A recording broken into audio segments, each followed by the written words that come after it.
வணக்கம். இன்று கொஞ்சம் உங்களுடைய சேனலில் அட்சய திருதியை பற்றிய சிறப்புகளை பற்றி பார்க்கலாம். அட்சய திருதியை அன்றைக்கி என்ன வாங்கலாம், தங்கம் தான் அன்றைக்கி வாங்கணுமா, இல்லை தங்கம் தவிர வேறு என்ன வாங்கலாம், அன்றைக்கி என்ன பூஜைகள் பண்ணால் நம்ம செல்வ செழிப்பை நம் வாழ்க்கையில் கொண்டு வரலாம் என்பதை பற்றி இந்த பதிவில் பார்க்கலாம். அட்சய திருதியை இந்துக்களால் கொண்டாடப்படும் மிகவும் புனிதமான நாட்களில் ஒன்றாகும்.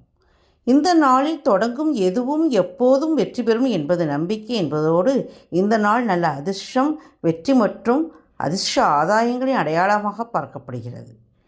மேலும் அட்சய திருதியை என்றால் வளர்க என்று பொருள். அதனால் அட்சய திருதியை நாளில் செய்யும் செயல் மென்மேலும் வளரும் என்பது நம்பிக்கை. சித்திரை மாதத்தின் சுக்லபட்சம் 14வது நாளில் அட்சய திருதியை கொண்டாடப்படுகிறது. அட்சயம் என்றால் அள்ள அள்ள குறையாத என்று பொருள்படுகிறது. இந்த ஆண்டு மே 10ஆம் தேதி காலை 4:17 மணிக்கு திருதியை திதி தொடங்குகிறது. மே 11ஆம் தேதி மதியம் 2:50 மணிக்கு முடிவடையும். மே 10, 11 ஆகிய இரு தினமும் காலை 5:30 மணி முதல் மதியம் 12:15 வரை தங்கம், வெள்ளி போன்றவற்றை வாங்குவது ஆண்டு முழுவதும் லட்சுமி தேவியின் ஆசீர்வாதத்தை தரும் நேரமாக பார்க்கப்படுகிறது. தங்கம் விலை நாளுக்கு நாள் புதிய மாற்றம் அடைவதால் நகை வாங்க பலரால் முடியாது. எனவே அதற்கு பதில் வேறு என்னென்ன பொருட்களை வாங்கினால் நல்லது என பார்க்கலாம். தங்கம் வாங்க முடியாத இடங்களில் வெள்ளி ஆபரணங்களோ, வெள்ளி கொலுசுகளோ, வெள்ளி காயின்களும் வாங்கலாம். வெள்ளியும் மகாலட்சுமியின் அம்சமாக கருதப்படுவதால் தங்கம் வாங்க முடியாதவர்கள் வெள்ளி வாங்கலாம்.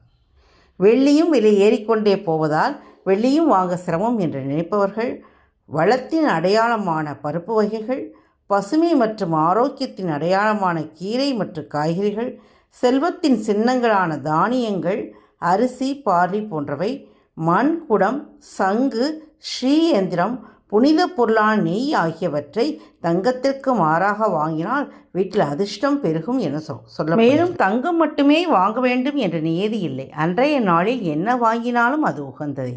அன்றைய நாளில் வாங்கும் எந்த பொருளும் வீட்டில் குறைவின்றி இருக்கும் என்பதே பொருள். ஆகவே எதையும் வாங்கலாம். உப்பு, அரிசி, வலம்புரி சங்கு, சோழிகள் மற்றும் தேவையான ஆடைகள், ஒரு சிறு பாத்திரம் என எதை வேண்டுமானாலும் வாங்கலாம். பெண் பார்ப்பது, நிச்சயதார்த்தம் செய்தல், சுபகாரியங்களை இந்நாளில் செய்வது நல்லது. இதில் வாங்க வேண்டிய முக்கியமான பொருட்கள் அரிசி. அரிசி என்பது கடவுளுக்கு நிகரான ஒன்றாகும்.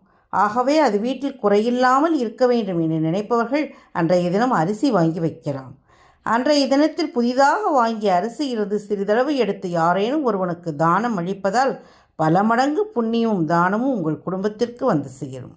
வலம்புரி சங்கு.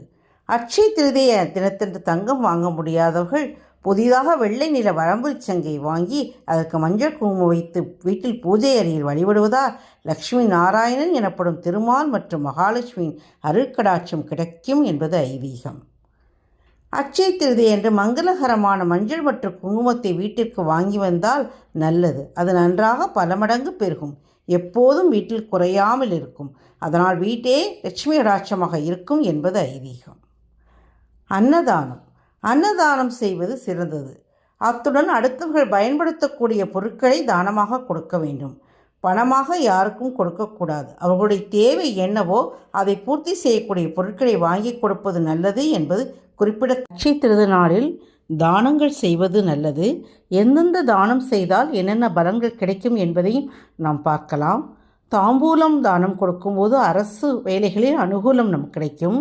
வஸ்திர தானம் செய்தால் நோய் தீரும். கற்பூரம் தானம் செய்தால் தலைமை பண்பு, குழந்தை பேர் கிடைக்கும். மல்லிகை, தாமரை மலர் போன்றவற்றை தானம் செய்தால் பொருளாதாரத்தில் உயர்வு பெறலாம். வாசனை திரவியங்களை தானம் செய்தால் பாவங்கள் அகலும். தானியங்களை தானம் செய்தால் அரிசி, பருப்பு போன்ற தானியங்களை தானம் செய்யும்போது அகால மரணம், விபத்து போன்றவை நேர்வது தவிர்க்கப்படும். தயிர் தானம் செய்யும்போது ஆயுள் நீட்டிப்பு கிடைக்கும். இனிப்பு பொருட்களை தானம் செய்தால் திருமண தடை விலகும். கால்நடை தீவனங்களை தானம் செய்தால் மனோபலம் அதிகரிக்கும். இப்படி பல்வேறு தானங்களுக்கு பல்வேறு பயன்கள் கொடுக்கப்பட்டுள்ளன. நம்மளால் முடிந்த வகையில் தானம் செய்வது, அந்த அட்சய திருதியினால் தானம் செய்வது அதற்கான பலன்களை நமக்கு பல மடங்காக பெருக்கிக் கொடுக்கும் என்பது நம்பிக்கை. இந்த நாளில் உங்கள் வாழ்க்கை மகிழ்ச்சியாகவும் செழிப்பாகவும் இருக்க இந்த 5 சக்தி வாய்ந்த மந்திரங்களை உச்சரித்து கடவுளை வழிபடுங்கள். உங்கள் வேண்டுதல்கள் அனைத்தும் நிறைவேறும். வீட்டில் மகிழ்ச்சி தாண்டவமாடும். புதிய திட்டங்களை தொடங்கவும், சுபகாரியங்களை செய்யவும், தங்கம் வாங்கவும் மற்றும் பல தானியங்கள் பொருட்கள் வாங்கவும் அட்சய திருதி ஒரு நல்ல நாளாக கருதப்படுகிறது. இன்று செய்யப்படும் எந்த வேலையும் செழிப்பு மற்றும் ஆசீர்வாதங்களை கொண்டு வரும். இன்று மேற்கொள்ளப்படும் எந்த ஒரு நிகழ்ச்சியும் முடிவில்லாத செழிப்பையும் வெற்றியை தரும் என்று நம்பப்படுகிறது. இந்த நன்னாளில் சில மந்திரங்களை உச்சரிப்பது மிகவும் நன்மை பயக்கும். இந்த மந்திரங்களை ஜெபித்தால் தெய்வங்கள் உங்கள் வாழ்க்கையின் அனைத்து அம்சங்களிலும் செல்வம், செழிப்பு, மிகுதி, ஆசீர்வாதங்களை ஊக்குவிக்கிறார்கள். இந்த நாளில் உங்கள் வாழ்க்கை மகிழ்ச்சியாகவும் செழிப்பாகவும் இருக்க இந்த சக்தி வாய்ந்த மந்திரங்களை உச்சரித்து கடவுளை வழிபடுங்கள். தடைகளை நீக்குபவர் விநாயகர். அதனால்தான் பூஜை செய்வதற்கு முன் விநாயகருக்கு முதல் பூஜை செய்யப்படுகிறது. விநாயகரை வழிபடுவதன் மூலம், விநாயக மந்திரத்தை உச்சரிப்பதன் மூலம் உங்கள் செழிப்பிற்கும் வளத்திற்கும் தடையாக இருக்கும் தடைகள் நீங்கும். ஓம் கணபதியே நமக என்ற இந்த விநாயகர் மந்திரத்தை உச்சரிப்பதன் மூலம் அனைத்து முயற்சிகளின் வெற்றி, அதிர்ஷ்டம் மேம்படும். அடுத்து மகாலட்சுமி மந்திரம். ஓம் ஸ்ரீ லக்ஷ்மி நாராயண நமக. லக்ஷ்மி தேவி செல்வம், செழிப்பு மற்றும் மிகுதியின் தெய்வமாக கருதப்படுகிறார். அட்சய திருதியை என்ற இந்த மந்திரத்தை உச்சரிப்பதால் லக்ஷ்மி தேவியின் ஆசீர்வாதம் கிடைக்கும். நீதி நிலைத்தன்மை இருக்கும். வருமான ஆதாரங்கள் ஏராளமாக உள்ளன. வருமானம் அதிகரிக்கும். அடுத்து குபேர மந்திரம். ஓம் யக்ஷாய குபேராய வைஷ்ணவனாய தனதானியாதிபதியே தனதானிய சம்ருத்திமே தேகி தாபய ஸ்வாகா. இந்த குபேர மந்திரத்தை உச்சரித்தால் குபேரனுடைய அருள் நமக்கு பரிபூர்ணமாக கிடைக்கும். செல்வத்தின் அதிபதியாக குபேரன் கருதப்படுகிறார். அட்சய திருதி என்று குபேரனை வழிபடுவதும் இந்த மந்திரத்தை உச்சரிப்பதும் உங்கள் வாழ்வில் பொருளாதார வளத்திற்கு குறைவில்லாமல் இருக்கும். பொருளாதார வளர்ச்சி ஏற்படும். தொழிலில் வெற்றி பெறுவீர்கள். அடுத்து விஷ்ணு மந்திரம். ஓ நமோ பகவதே வாசுதேவாய நமக. விஷ்ணு பகவான் பிரபஞ்சத்தின் பாதுகாவலராகவும் தர்மத்தை நிலைநிறுத்துவாகவும் வணங்கப்படுகிறார். அட்சய திருதி என்று விஷ்ணுவை பற்றி இந்த மந்திரத்தை உச்சரிப்பது விஷ்ணுவின் ஆசீர்வாதத்தை பெறுகிறது. வாழ்வில் அமைதி நிலவும். தடைகள் நீங்கும். எல்லா வெற்றிகளும் உங்களுடையதாக இருக்கும். துர்கா மந்திரம். ஓம் தும் துர்க்கையே நமக. துர்காதேவி பிரபஞ்சத்தின் பாதுகாவலராக போற்றப்படுகிறாள். அட்சய திருதி என்று துர்காதேவி தொடர்பான இந்த மந்திரத்தை உச்சரிப்பது தேவியின் ஆசீர்வாதத்தை தரும். எதிர்மறை ஆற்றல்களிலிருந்து நீங்கள் பாதுகாக்கப்படுவீர்கள். இது வாழ்க்கையின் வலிமை, தைரியம் மற்றும் செழிப்பை கொண்டு வருவதாக நம்பப்படுகிறது. இந்த வருடம் அட்சய திருதி மகாலட்சுமிக்கும் துர்காதேவிக்கும் உகந்த நாளான வெள்ளிக்கிழமை அன்று வருவது மிகவும் விசேஷமாகும். இந்த சக்தி வாய்ந்த மந்திரங்களை இந்த அட்சய திருதியின் புனித நாளில் உச்சரிப்பது வாழ்க்கையின் எல்லா மகிழ்ச்சியும் தருகிறது. தெய்வ அருள் கிடைக்கும். இந்த மந்திரங்கள் செல்வம், வெற்றி, மகிழ்ச்சி, நேர்மறை ஆற்றல்களை ஈர்ப்பதில், உங்கள் இலக்குகளை அடைவதில் வேலை செய்கின்றன.